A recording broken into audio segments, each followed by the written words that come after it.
Order. Senator McGrath.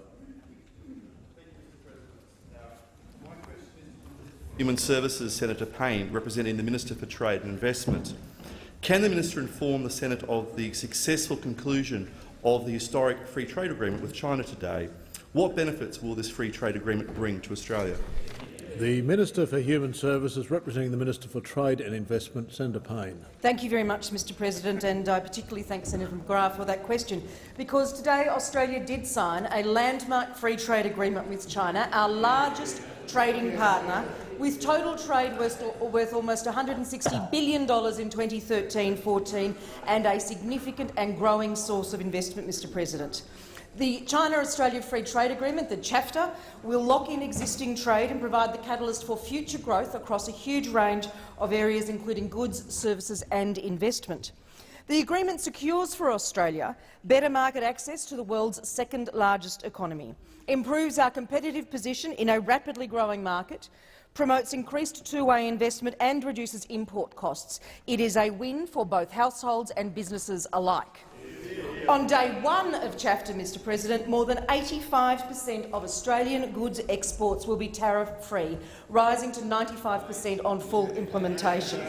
And most importantly, Australia's agriculture sector will be able to capitalise on its well-deserved reputation as a clean, green producer of premium food and beverage products. Tariffs will be progressively abolished in Australia's $13 billion dairy industry.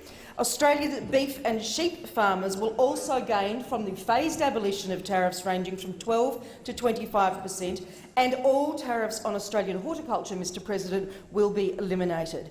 As Senator Brandis said on arriving in the chamber in relation to the historic signing today, Mr President, there was a great sense of occasion at this particular event. To think that we have brought to fruition this free trade agreement, Mr President, with our largest trading partner, which will enhance our trade in goods and services, which already stands at $160 billion, is an extraordinary accomplishment for this government, Mr President, and a great credit to Trade and Investment Minister Rob.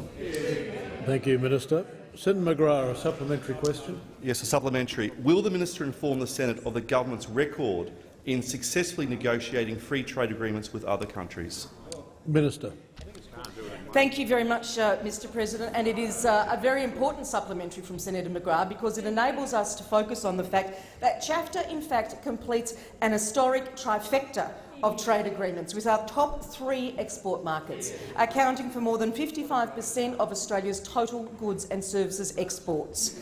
Together, Mr President, these agreements will enhance our vital trade and investment relationships in the region, they will assist the process of reform and they will foster greater prosperity.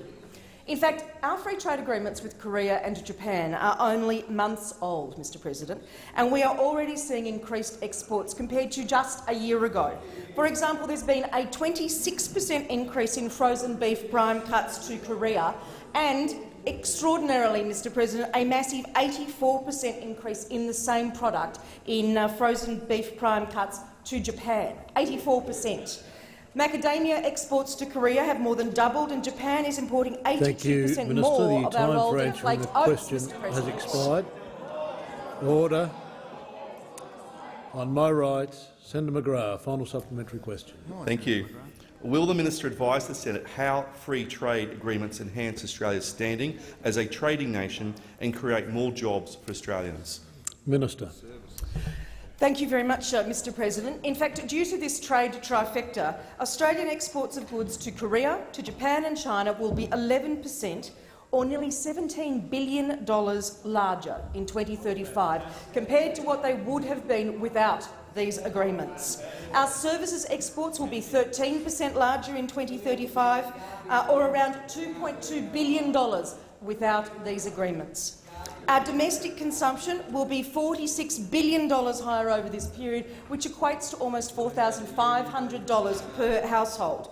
But most importantly, Mr President and Senator McGrath, modelling shows that between 2016 and 2035 there will be 178,000 additional jobs as a result of the FTAs.